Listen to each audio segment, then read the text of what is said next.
Hello and welcome to Voices of Parenting podcast. I am so glad you're here. My name is Mussy Diskin. I am an advanced nurtured heart approach trainer. I am a parenting coach.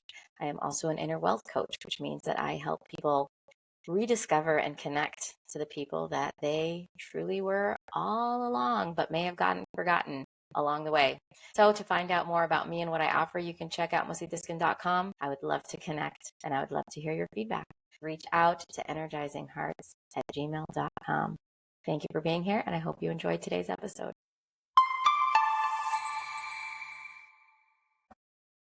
A special thank you to our sponsors this week, Rabbi Zalman and Deborah Levin from Palo Alto, California, celebrating the incredible after-school and preschool programs that they have fully enriched with Nurtured Heart Approach. So much greatness going on there. We honor the children. We honor you and your great work. And thank you for sponsoring our podcast this week and for helping this podcast continue. And for all those listening, if you have anything you'd like to celebrate, a special date, a special person, this podcast might be a nice opportunity for you to sponsor and get a shout out. Reach out at energizinghearts@gmail.com for sponsorship opportunities. Hello, everybody, and welcome back. I am here with Randi Goldfarb for recording number 2. Yay, we have enough time. I'm sure if you watched the first one, and if you haven't, please go back and do. You already know that every word that comes out of Randi's mouth is emotional and passionate and so wise and so juicily inspirational and fun. I'm having the best time. So thank you for being here to continue the conversation and to talk more. And you mentioned at the end of the last episode that you are actually also in the beginning that you work right now primarily with young people, with the little ones, with the early childhood, and you're doing the classes for teachers and support in the classrooms. So yeah, let's just take this conversation away and just share with us whatever's on your mind, whatever's on your heart about you and Nurtured Heart and the little guys and whatever. Thank you. And thank you so much, Mussy, for wanting to hop on this podcast with me and for trusting me. And for me trusting myself to come on too. So yeah, I was sharing with you, I think I've always been, even when I was little, I was always like pulled towards children and little ones. I always felt like there was something great and magical with little kids. I loved to babysit. I loved, those kind of things. I always was trying to do things with little kids. And full circle, in my career, I started out working with adults. And I've kind of worked my way coming back towards young children because that's really where my heart has always been. And I think when I really started focusing on early childhood, what I noticed so much is that so much of a child's day in early childhood programs, so much of their day is guided by people telling them what to do and how to do it. Because there's this idea that little ones don't know very much. And we as the teachers, and I did teach in early childhood as well, we as the teachers are supposed to show them how to do everything and how to be calm and how to be nice and make sure they know. And we have to teach them all of that. Plus, we're supposed to teach them all these academics and all that, right? So when I taught, I was like, we gotta just kind of help them be humans and figure out how to do that and how they naturally want to be that way and give them opportunities where they could figure it out. And that's sort of where I think I've come back and almost come back to with the Nurtured Heart. Because when you start at such a young age with so many, you can run now, but you can't this, and you have to this, and all day long, children are being told what to do where they don't really get so much of their own figuring out. They end up making a lot of not great choices. And I think it's often because nobody really showed them what are some of the better choices that they could make. But something that I actually try to help is this, I call it like deconstructing things. Let's say I made brownies. Well, if I want to deconstruct them, I need to know what are the ingredients that go in it. So if I see a child hitting and all I talk about is the hitting, but I really never talked about like all the different ways you can use your hands. And I never really pointed out when they're using their hands so gently and kindly and beautifully, not throwing something, not pulling at someone, not hurting someone, none of those things. If I never say anything about those things, but all I do is talk about that, well, they only know that they got a brownie, right? And they got some good, delicious brownie. right? And yum, yum, and I can make a mess, but I got a brownie. Who cares what happens, right? That's not how I want little kids to learn, because I think that's the backwards way of doing it. But if I can show them, my goodness, look at this. You found this and your fingers knew how to do this. And you know what? Look at this. You have strong hands and you were holding this with such strong hands. What a great way to use your strong hands. That's the best way for strong hands. Now, when do you're going to use light hands? Let's figure this out together. Then you can practice that. Then you have a way of kind of guiding them so that they're like, wow, I'm getting all this like brownie goodness, right? Because I'm giving you all the ingredients that go into it, instead of now the brownie's on the floor and all in a mess. And now you're talking to me about the brownie, and how I messed it up. But I didn't even get a chance to figure out how to make it with you. Right. So I feel like, and I see, looking back on my own parenting, how much I was in that first mode, because I feel like that's what a lot of what we are taught and a lot of what is popular kind of goes to. Now my kids are a little bit older. So like, now I'm sort of, stepping more into their nurtured heart. So it's a little bit of a different spin with kids that are in their teens. But I think it's really kind of the same in a way, because I want to just break things down and notice all the great stuff and really make a big deal about that, because doesn't that make you feel good? Who doesn't want that around, right? And their classroom doesn't have to be a perfect place of, the more we're so focused on, we need to teach this and we have to this and we need to tell them this and we have to show them how they can't do this and they have to make sure. And I literally, sometimes I'll be in classrooms and I'm like, I have a headache from all the shoulds and you must, as opposed to, wow, look at what I see is happening, and then to be able to see teachers who are like, oh, I see what you mean. Because how come when you're doing those things with these kids, they're doing all their greatness is showing up front and center, I always say, well, I'm not in the classroom with you every day, so I recognize that piece. But at the same time, I'm bringing an energy that's saying kind of the stands, like, I'm letting you know I walk in here. I'm absolutely no. I know what my absolute yes is. Yes is my resets. I'm not sure that. I feel like I'm still trying to play a little bit with that, but I feel like that's also where the compassion comes in. Like, we're supposed to be compassionate to ourselves. So how can I not be compassionate to a little developing child and brain? I want to talk about that brownie. I think that's such an interesting example. I want to say, like, we want the kid to have the brownie, but we only tell them about the brownie after they don't have it anymore. Meaning they don't know what it is. They don't know that it's meant for eating. They don't know that it's yummy. They don't know anything about it. And then once it's gone, we tell them, that was supposed to be yummy. That was supposed to be good. That was it. And it's like, it's too late. I don't have it anymore. So what do you want me to do now? Like, that's disappointing. Now I'm disappointed. You're disappointed. We're all disappointed. And there's no brownie. But I wasn't set up for success. And it's interesting because we do talk about that in Nurtured Hearts, setting kids up for success. Right. How do we, I think it's like an essential shift on what we believe about people. Like, do we believe, what are we coming from? Are we coming from the essential belief that people are bad and wild and awful, and that unless we teach them to be otherwise or fix them into being otherwise, they will be awful and they will do bad things? Or are people essentially good, essentially kind, essentially wanting to show up in good ways and be contributors to the world in positive ways, and that maybe they don't know how to do that, and so we need to teach them how to do that? Both ways need teaching. But I think the essential difference is, like, they threw the brownie on the floor on purpose, and I need to punish them so that they know that their evil side will not be tolerated, and they need to adopt a good side. Because this evil side, we're going to nip it in the bud, and we're going to get rid of it because we do not tolerate evil in our world. Or it's like, they're good people. They want to do what's right. They want to contribute. They want to get the most out of life for themselves, for others. Like, I believe that. So then why'd they throw the brownie on the floor? Maybe they didn't know. Maybe because if they knew, they would. Or if they could, they would. So chances are there's something I'm not seeing. And that's my stand one, my energizing negativity. Right away, how can I de-escalate myself from my negative judgment to believe and recognize that one second here. We're talking about good people. We're talking about people that are filled with greatness. Like, so something I'm not seeing, if I'm seeing this negatively, then I gotta, those glasses you talked about in the last recording, I gotta fog those.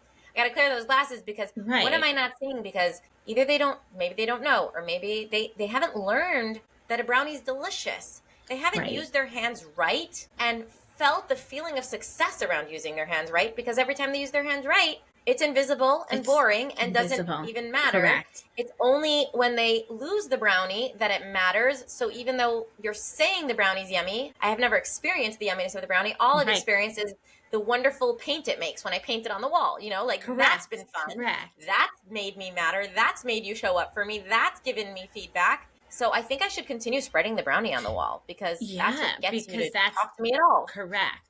And that's where I think that it's, and it's even like as we're kind of going into this brownie thing that kind of just came to me, I feel like it's similar. Like I speak to a lot of parents whose children bite in early childhood. And in a couple of the schools that I've been around, they have a policy, 3 bites and you can't come back to school until you get some intervention to stop biting and things like that. So when I was a young parent, I think I might have sort of kind of agreed with that, because if my child was being the one bit, I was like horrified. But I also kind of felt like something doesn't make sense here. I don't really understand why I'm feeling this way, because I did have that experience where my child was bit and I was questioning the teacher. But now I really understand that when a child, especially a 2, 3, 4-year-old, is biting, it's that same thing. That's their way of engaging with the world. They're not sitting there with intention to ruin anyone or hurt anyone or anything like that. We need to help them kind of understand and sort of inhabit the tools and skills that will not need them to bite. And when they do, we also can teach that we are resilient on the other side. If someone gets bit, like life isn't going to always go the way we want. And, maybe biting is not a literal thing as you get older, but we're going to get bitten. And we got to learn how to navigate it. And we can't necessarily throw someone under the bus because they bit. We have to figure out how to take accountability but little, especially 2, 3, 4, 5-year-olds, what they've learned is not any of those things necessarily. It's just all that attention on the biting. So what else is a child going to do? And then we have to say you can't come back to school, and then the parents are like, oh gosh, and then all the other parents are saying keep that biter away from my child. And I'm kind of like, wow, let's get that biter in and let's unearth the greatness and see all the great things they do with their mouth, because they do a million other things with their mouth. That's great. Can't we? And they do a million other things, period. Forget about Yes, math. and They're their not mouth is correct. They do a million That's the other things thing. that are wonderful. It's not the essence of them. It's not defining who they are because of that. And that, I think, is such a critical piece for teachers, and even as kids age, it's the same thing. Like, why are we using that one thing that now is telling the whole world about what this child is, when actually that's just like one tiny little speck? I've said this before about the codependent and the alcoholic, how the alcoholic, and I think it was in relation to biting even, not I think on another recording, but the idea that we get so stuck in a behavior, it doesn't matter if we're being positive or negative, we're stuck in the behavior. The codependent and the alcoholic are both obsessed with alcohol. Mm-hmm. The alcoholic is obsessed with getting alcohol. The codependent is obsessed with making sure the alcoholic doesn't get alcohol, but both of them are not living. Both of them are not experiencing. Both of them are not okay. Both of them are obsessed with alcohol. Whether we're obsessed with getting this kid to have good choices around teeth, or we're obsessed with getting this kid to stop biting, we're obsessed with their teeth. Why do their teeth matter so much? It's the power is off. Like the energy is off. It just doesn't make sense. It's an imbalance. An imbalance for them to wonder, like, why is the world showing up for my teeth so much? Like, why does this matter so much? Right. And as we get on in life, like, whatever, our teeth are part of our smile and how we talk, but it's not like we don't think about it unless we have a part of us. Right. Yeah. And still got teeth. And I think that that's a trip up in nurtured heart also, that we get obsessed. We'll be the codependent version, right? Like, we'll be obsessed with greatness around the specific behavior we want to fix and we want to get rid of. And so we're still obsessing with negativity. Even we're using nurtured heart to fix the negativity, we are still obsessed with the negativity. We're not seeing the person. And that's a little trip up that's available to nurtured hearters too. Yes. And it's so interesting that you bring that up, because something that I've been kind of also reflecting on is that, especially in early childhood, there's all this, you have to use positive language, right? And so what I've been noticing and what I've shared a lot with teachers is we could say things in the most positive way, but let me tell you, that's all about the negative out there. And it's not what we really think we want to be doing, because it's just sort of this masked kind of negativity that we could get pulled into also. And it's, I think what we have the opportunity is sort of, it's a whole person approach, right? We may have these particular things that are the identified, problem or issue or concern or whatever it is. But it's also maybe something for us to sort of say, wait a minute, I don't need to distill it just on that premise. I want to look at the whole picture and all the greatness that's here, because look, this child didn't push anyone over. When, let's say, if they're biting or not biting, but maybe they know how to eat beautifully. Maybe they, didn't put a toy in their mouth. Maybe they went and gave a toy to another child. There's so many other things that they could be doing that deserve recognition in any given moment. That you're right, like, we don't want to get caught in that hyper focusing on that nuance when Yeah. we are not just that one little, and I kind of talk about it like we have to sprinkle our magic. And sprinkling our magic is not just like, you don't just sprinkle your magic and glitter goes on one little tiny spot and there's only glitter goes everywhere, right? And you can't keep track of it.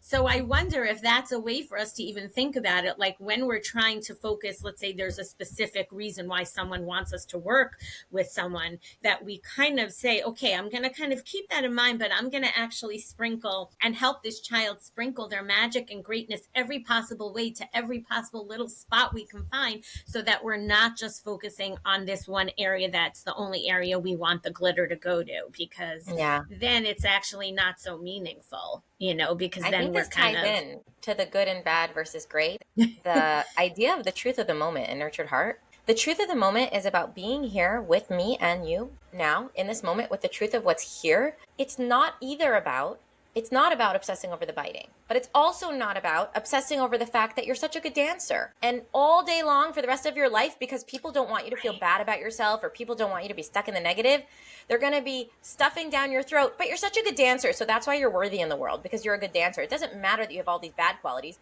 because you're a good dancer. So just be a good dancer. Like, that's all that matters about them. Or their negativity isn't being seen, which can be translated as, I don't matter as much as everyone else in the world. When I make a mess, nobody cares, because they don't even care to look at me, because they've given up on me. So I don't want to not focus on the biting, and I don't want to focus on the biting. I don't want to either. I just want to be in the truth of the moment. If they're biting, reset. If they're could have bitten and they didn't bite, oh my gosh. If they're chewing their food, wow, look at you using your brilliant teeth. If they're dancing, look at you dance. It's like, what's happening here? I don't want to be obsessed with any specific thing. I want to just see you.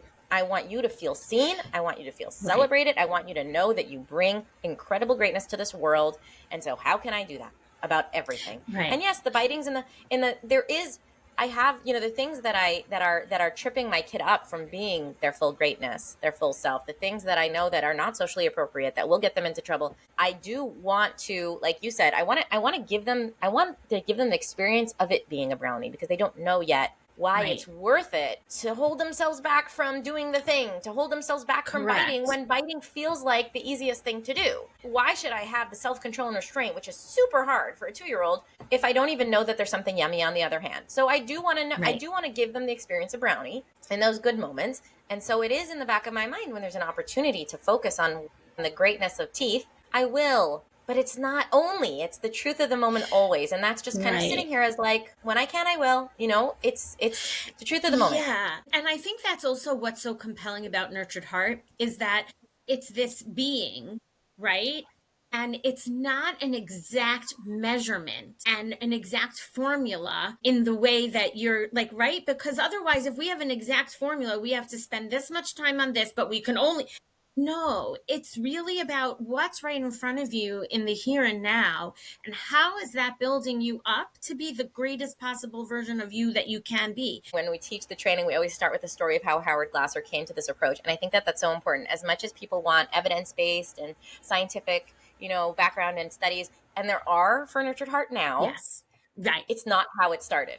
It started from Howard saying goodbye to all the studies and all the science and all the evidence, because it wasn't working with the kids he was working with. And he was like, I'm done trying to do a specific thing into something, for these kids.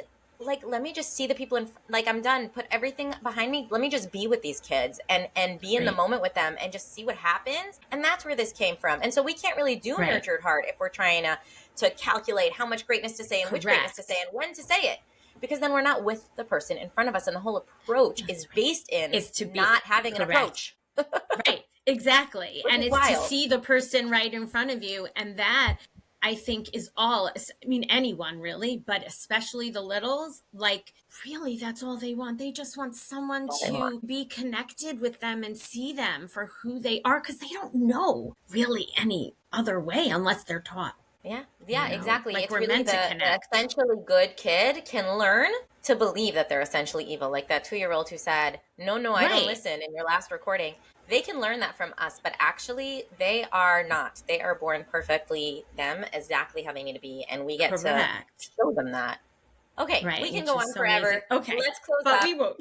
People, yeah, we will reel in our that's a whole other epiphany I had in your last recording that I want to talk about. Okay, reset, Mussy. Come on back here. Okay, Randi, if people Yes. want to find you, if they want to connect with you, if they want to learn more from you, well, how can they find you and what can they expect? So they can reach out to me via email, proactiveconnections@gmail.com. And I think they can expect me to try to hear and see what it is they're looking for and see if it's something and how it's something I can be a partner with and for, and just kind of, I don't know, doing our part to make wherever we are something a little bit better, or just bring out whatever is great even more. I love that. And just in case we didn't say it in this recording, because I'm not sure we did, Randi has been a social worker for over 30 years and is specifically working with early childhood education now. So for parents and children and teachers and educators specifically in that world, Randi's your person. Wonderful resource. Randi, thank you for this delicious conversation. You, this was and we'll so see you next nutritious. time. Amazing. Yes. Hey, wait, don't go yet.